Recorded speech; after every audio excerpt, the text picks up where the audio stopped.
بسم اللہ الرحمن الرحیم۔ السلام علیکم۔ آپ کا میزبان محمد علی حیدر ربیع الاول کے اس خصوصی پروگرام کے ساتھ حاضر خدمت ہے۔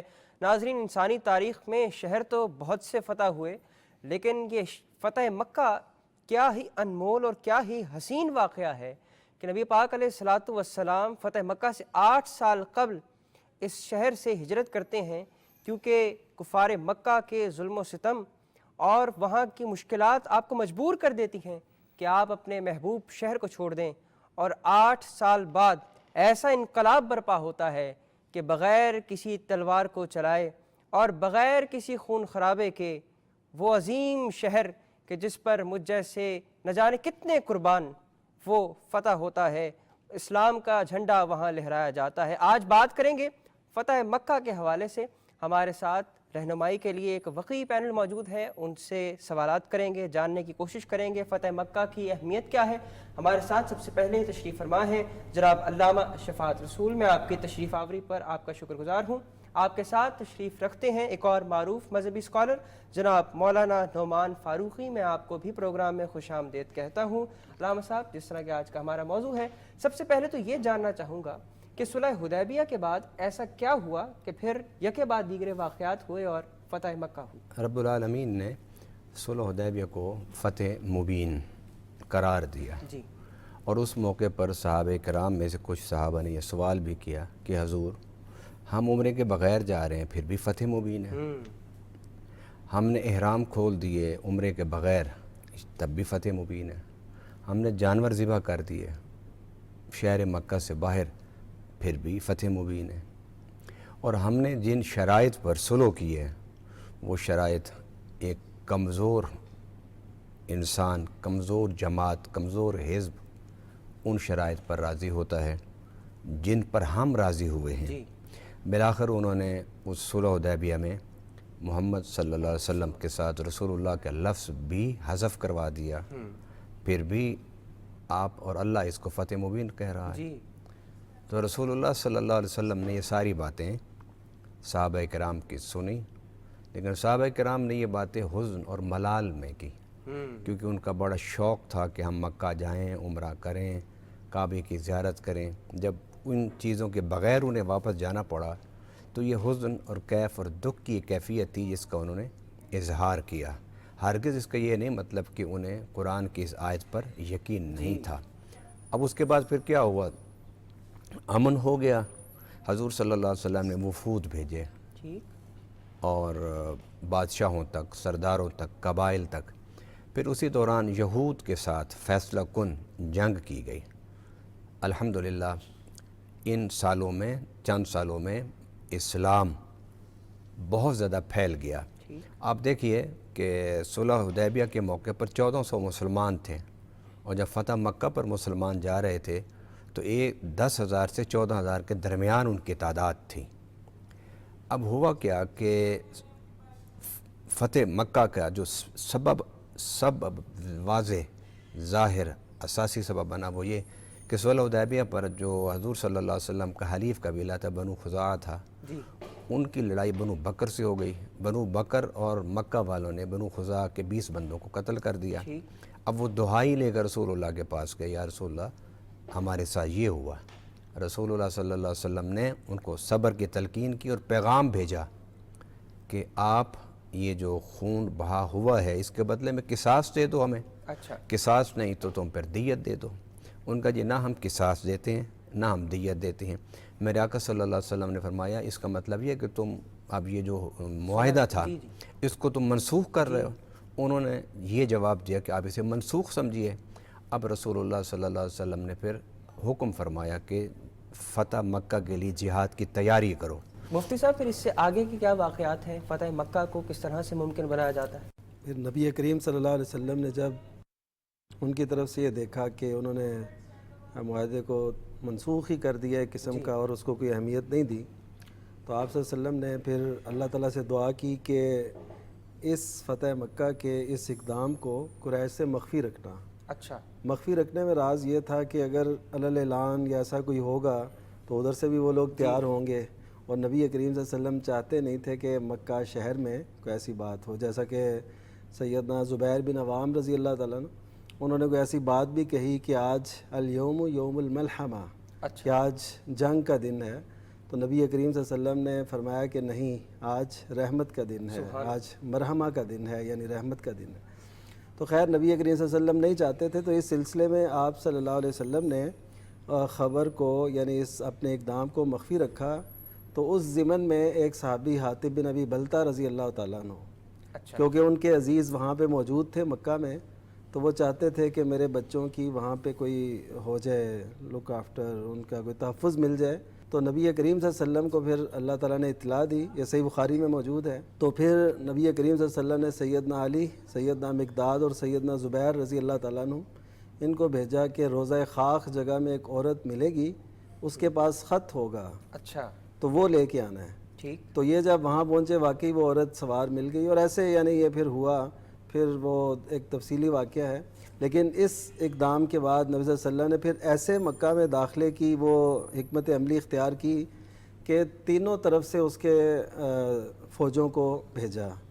اس میں حضرت زبیر بن عوام رضی اللہ تعالیٰ عنہ، خود نبی کریم صلی اللہ علیہ وسلم جو ہے مکے کا نشیبی علاقہ، جی، وہاں سے تشریف لے گئے، اور حضرت خالد بن ولید رضی اللہ تعالیٰ عنہ کو اوپر کی جانب سے بھیجا۔ علامہ صاحب اس سے قبل میں یہ جاننا چاہوں گا کہ فتح مکہ سے ایک رات قبل کے حالات و واقعات کیا تھے، کیونکہ وہ بھی بڑی سگنیفیکنس کے حامل ہیں۔ رسول اللہ صلی اللہ علیہ وسلم کی جو جنگی حکمت عملی تھی، جو گو اس کی اساس اور بنیاد وہی پر تھی، اچھا، اور وہی ایک نصرت خاص اللہ کی طرف سے تھی۔ جی، جس طرح حضرت نے بتایا کہ وہ واقعہ کہ صحابی نے خط لکھ کے ان کو اطلاع کرنے کی کوشش کی کہ ان کے بچے تھے وہاں پر، تو ان کے وہاں کوئی خاندان، کوئی رشتہ دار عزیز و اقارب نہیں تھا، تو ان کا جب ان کو خبر ملے گی کہ ہم آ رہے ہیں مکہ کو، تو ہمارے بچوں کو نقصان نہ پہنچے۔ باقی جو صحابہ یہاں تھے، ان کے بچے اگر وہاں تھے تو ان کا قبیلے بھی تھے وہاں پر، تو اللہ تعالیٰ نے بھی صلی اللہ علیہ وسلم کو بتایا کہ اس طرح کی فلاں عورت ہے،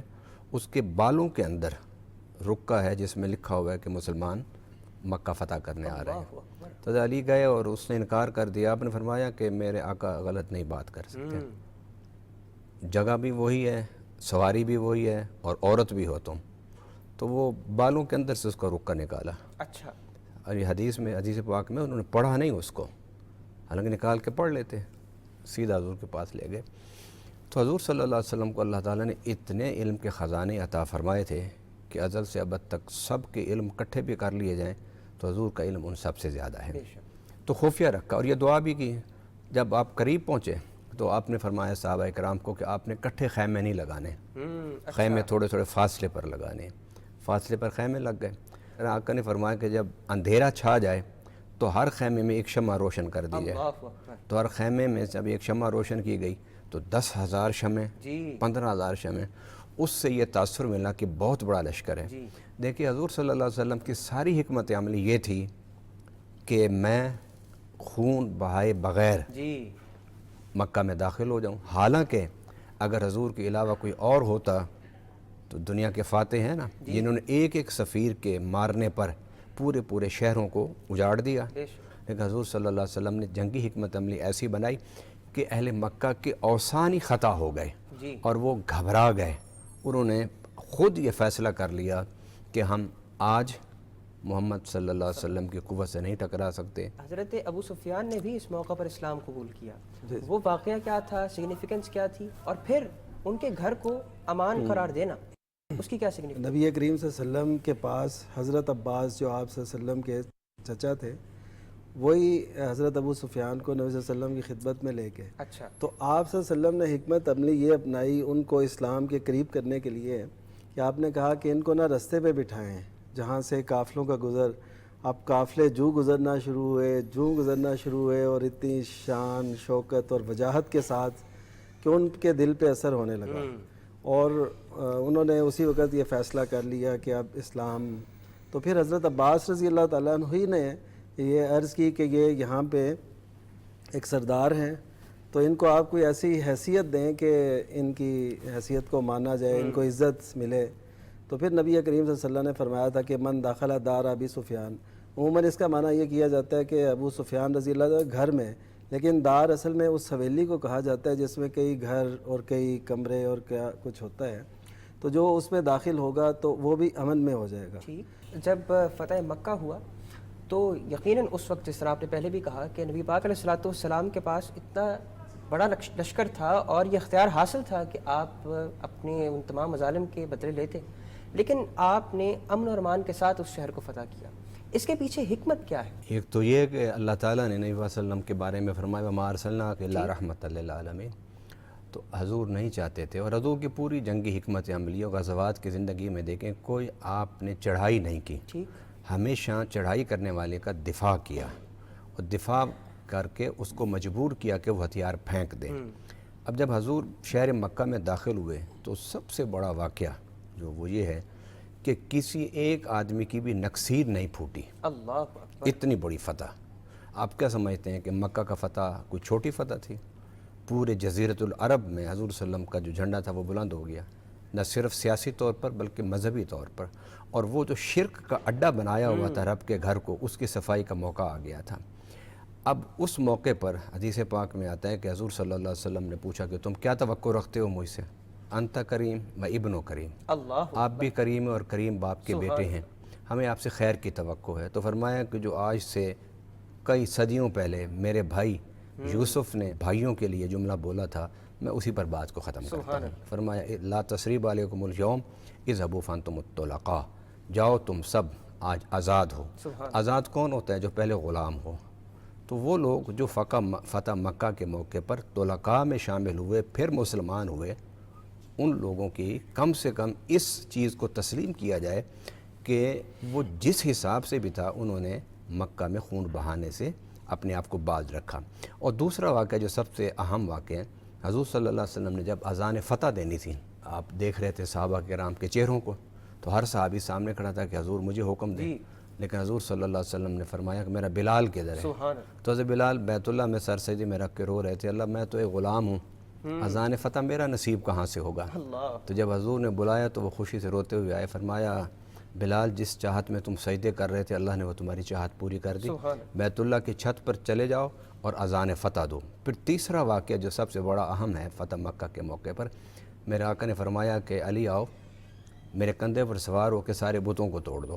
اچھا، تو مولا علی نے کہا حضور میری مجال کہ میں آپ کے کندھوں پر بیٹھوں یا سوار ہوں؟ فرمایا نہیں، رب کی منشا یہی ہے۔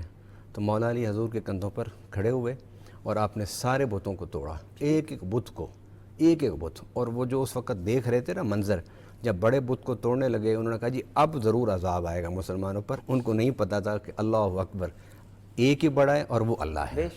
اب حضرت علی جب کرم اللہ تعالیٰ وجہ کریم حضور کے کندھوں پر تھے، یہ روایات میں موجود ہے حدیث میں، تو فرمانے لگے کہ اگر میں چاہتا تو میں آسمان بالا سے ستارے توڑ کے نیچے پھینک سکتا تھا۔ اللہ، یہ تھے اسلام کی عملی تعبیر اور تفسیر میرے آقا کی سیرت ہے۔ بے شک، میرے آقا کی سیرت یہ ہے کہ قاتل سامنے کھڑے ہیں، بلال کو انگاروں پر گھسیٹنے والے سامنے کھڑے ہیں، سب سامنے کھڑے ہیں اور سر جھکا کے کھڑے ہیں اور بے بس کھڑے ہیں، مجبور کھڑے ہیں۔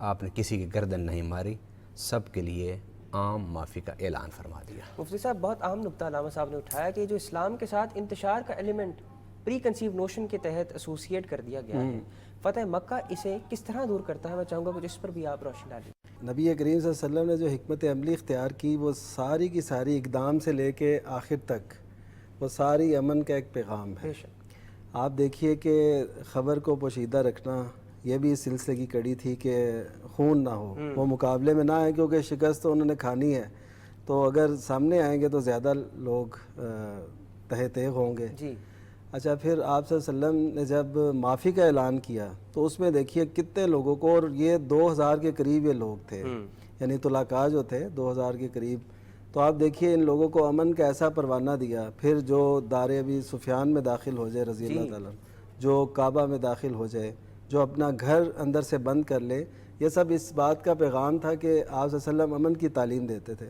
اور اگر نبی کریم صلی اللہ علیہ وسلم کی پوری جنگی حکمت عملی دیکھی جائے جو بدر سے پہلے سے شروع ہوئی اور فتح مکہ تک رہی، تو اس میں مورخین نے جو لکھا ہے صرف دونوں طرفوں سے، یعنی مسلمانوں کے شہداء اور کفار کے مقتولین، ان کی تعداد صرف 1018 ہے۔ اچھا، صرف 1018 افراد، اور اتنا بڑا انقلاب بپا ہوا کہ اس سے بڑا انقلاب صفحہ ہستی پر نظر نہیں آیا۔ بے شک، اور اتنا جاندار انقلاب۔ اور یہ نہیں تھا یہ صرف فتح مکہ تھی، بلکہ آپ اس کی گہرائی میں اتریں تو مسلمانوں کو اس فتح مکہ کی وجہ سے جو عروج ملا وہ بہت ہی بڑا تھا، کیونکہ پورے عالم عرب کی نظریں اس پہ لگی ہوئی تھیں کہ آخری فتح جس کی ہوگی نا وہی اصل یہاں دھرتی کا جو ہے نا مقتدر ٹھہرے گا اور ہم اس کے پیچھے چلیں گے۔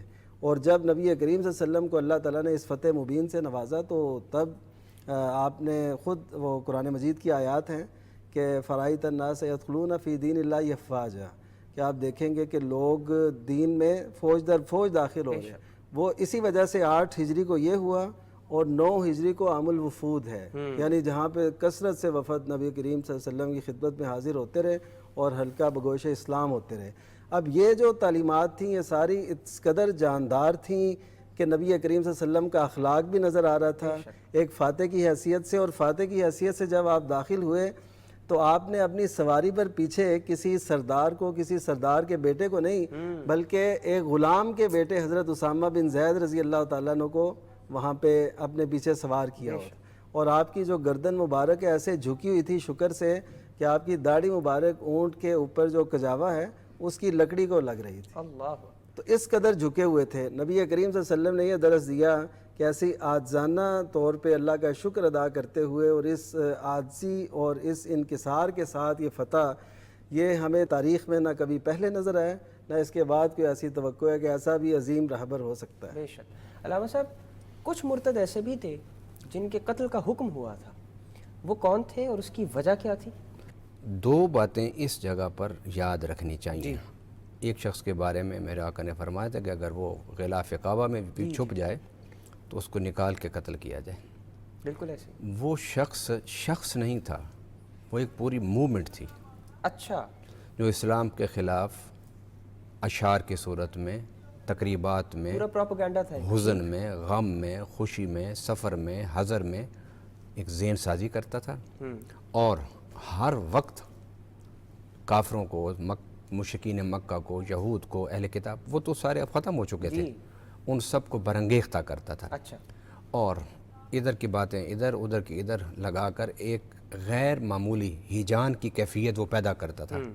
پھر وہ شعر و شاعری کے ذریعے، حجو کے ذریعے سے ہر وقت مسلمانوں کو ذہنی اذیت دیتا تھا۔ ٹھیک۔ ایک بات۔ دوسری بات یہ ہے کہ اگر قتل کی سزا تجویز کی تو میرے آقا صلی اللہ علیہ وسلم نے کی، جو سربراہ ریاست تھے، سربراہ مملکت ہیں۔ پہلی بات تو یہ ہے کہ اس بات کو بیان کرتے ہوئے ہم کچھ احتیاط کا پہلو ہاتھ سے چھوڑ دیتے ہیں۔ نتیجہ کیا ہوتا ہے کہ معاشرے میں ہر بندہ خود فیصلہ کرنا شروع کر دیتا ہے کہ یہ گستاخ ہے تو میں اس کی گردن اڑا دوں، یہ گستاخ ہے میں اس کو سزا دے دوں، یہ گستاخ ہے میں اس کا جرم پکڑ کے اس پر مطلب ہے کہ فیصلے کروں۔ ایسا ہرگز نہیں ہے۔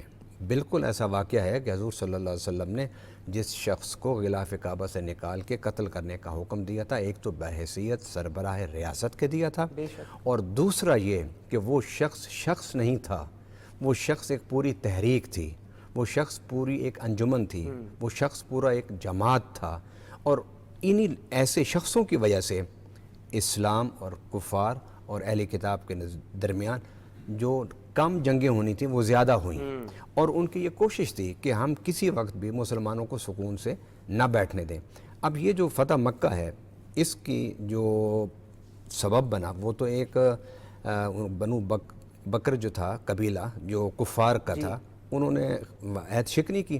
دوسرا یہ تھا کہ جب حضور صلی اللہ علیہ وسلم یہود سے نمٹ رہے تھے نا، اور ان کو سزا دے رہے تھے اور ان کو شکستیں دے رہے تھے، کیونکہ کفار مکہ کے ساتھ یہ ایگریمنٹ تھا صلح حدیبیہ کا کہ آپ نہیں آئیں گے کسی کی حمایت میں، نہ ہمارے مخالفت میں کہ آئیں گے، وہ خاموش بیٹھے رہے۔ نتیجہ یہ ہوا کہ یہود کا صفایا ہو گیا۔ جب یہود کا صفایا ہوا تو انہوں نے سوچا کہ اب یہود کے صفائے کے بعد ہر طرف حکمرانوں کے پاس ان کے خطوط چلے گئے ہیں، اور بڑی تیزی سے جزیرۃ العرب میں لوگ مسلمان ہو رہے ہیں، اور ہر قبیلے میں، ہر جگہ پر، ہر غار میں، ہر پہاڑ پر اب اسلام کا پیغام، اسلام کا نام لیا جا رہا تھا۔ تو انہوں نے اس لیے نہ دیت دی، نہ انہوں نے قصاص دیا۔ انہوں نے کہا کہ اگر ہم اسی طرح خاموش بیٹھے رہے تو وقت جلد آئے گا کہ ہم بھی مسلمانوں کے سامنے بے بس ہو جائیں گے، اور ان کو نہیں پتہ تھا کہ وقت جلد آئے گا، نہیں، وہ وقت آ چکا ہے۔ آپ نے دیکھیے نا کہ حضور صلی اللہ علیہ وسلم جب تشریف لائے تو 10,000 لوگ تھے۔ 10,000 میں سے کسی، ابھی جس نے حضرت نے فرمایا ابو سفیان، یہ انہی لوگوں میں سے ہیں جو فتح مکہ کے بعد مسلمان ہوئے، اور یہ یوں سمجھ لیجیے جو طلقاء تھے ان کے یہ سردار تھے، جی ان کے رئیس تھے۔ حضرت ابو سفیان کے مال لانے سے بھی باقی لوگوں کو بڑا ترغیب ملا کہ ہمیں سرنڈر کر دینا چاہیے، ہمیں اطاعت کر دینے چاہیے، ہمیں جھک جانا چاہیے، ورنہ اگر حضور صلی اللہ علیہ وسلم نے ذاتی اور شخصی بنیادوں پر کسی سے انتقام لینا ہوتا تو اس کو پکڑتے نا، جس نے حضرت سمیہ کو شہید کیا تھا، جی اس کو پکڑتے، جس نے حضرت بلال کو انگاروں پر لٹایا تھا، حضرت حمزہ کو حضرت حمزہ کو شہید کیا تھا، ان کو پکڑتے، اور اس کو پکڑتے ہیں کہ جنہوں نے حضرت بلال کو انگاروں پر لٹا کر مکہ گلیوں میں گھسیٹا تھا، وہ سارے لوگ موجود تھے وہاں پر۔ حضور صلی اللہ علیہ وسلم نے وہاں ایک ریاست سے فتنہ، فساد اور شر اور پروپیگنڈا اس کو ختم کرنے کے لیے اس شخص کے بارے میں کہا تھا کہ اگر غلاف کعبہ میں مل جائے اس کو نکال کے قتل کر دو۔ بہت عام نکتہ۔ مفتی صاحب، فتح مکہ کی روشنی میں موجودہ دور میں اسپیشلی ہماری یوتھ کے لیے کوئی پیغام میں چاہوں گا آپ نے؟ پیغام سب سے اہم تو یہی ہے کہ اسلام کے لیے اپنی صلاحیتوں کو صرف کرنا اور اس پہ وہ طریقہ اختیار کرنا جو امن سے ہو، اور لوگوں کو اسلام کی طرف ترغیب اور لوگ اسلام کو غالب کرنے کی کوشش کرنا اپنے معاشرے کے اندر، یعنی اسلام کبھی وہ نیچا نہ ہو، بلند ہو، سر بلند ہو، اور پھر اسلام کے لیے اپنی قربانیاں دینا، جس کے نتیجے میں دیکھیے کہ 8 سال کا دورانیہ ہے، یعنی ہجرت آپ صلی اللہ علیہ وسلم نے یکم ہجری پہلی ہجری کو کی، اور 8 سال کے بعد دیکھیے اللہ تعالیٰ نے اتنی واضح فتح سے نوازا۔ تو یہ اسلام کے ساتھ جو ہمارا گہرا تعلق ہوتا ہے اس کی بنیاد پر اللہ تعالیٰ ایسی فتوحات سے نوازتا ہے، دکھاتا ہے۔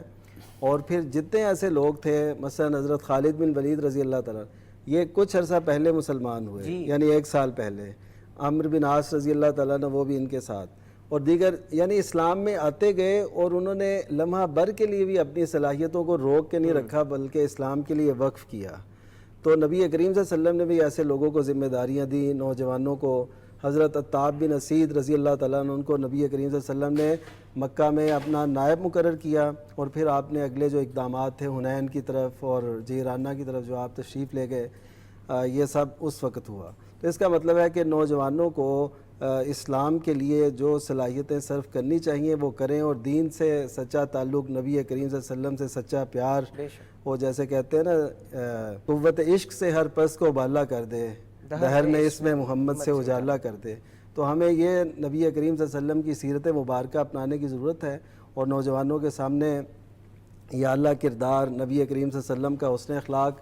آج دیکھیے کہ نوجوان ہمارے چھوٹی چھوٹی باتوں پر الجھتے ہیں، تو ان کے سامنے کتنا بڑا پیغام ہے کہ اپنے جان کے دشمنوں کو، جنہوں نے اتنے اقدامات کیے، ان کو ایسے معاف کر دینا۔ بالکل تو یہ بہت بڑی بات۔ ناظرین، پروگرام کا وقت ختم ہوا چاہتا ہے۔ میں اپنے دونوں مہمانوں جناب علامہ شفاعت رسول، آپ کی تشریف آوری پر آپ کا شکر گزار ہوں۔ آپ کے ساتھ تشریف فرما ہیں جناب مفتی مولانا نعمان فاروقی، میں آپ کی تشریف آوری پر بھی آپ کا شکر گزار ہوں۔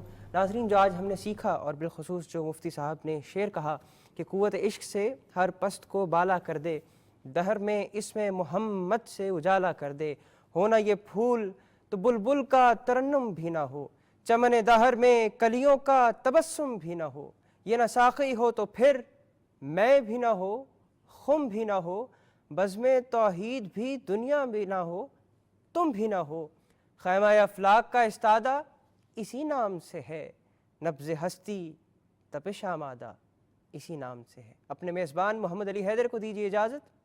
اللہ حافظ۔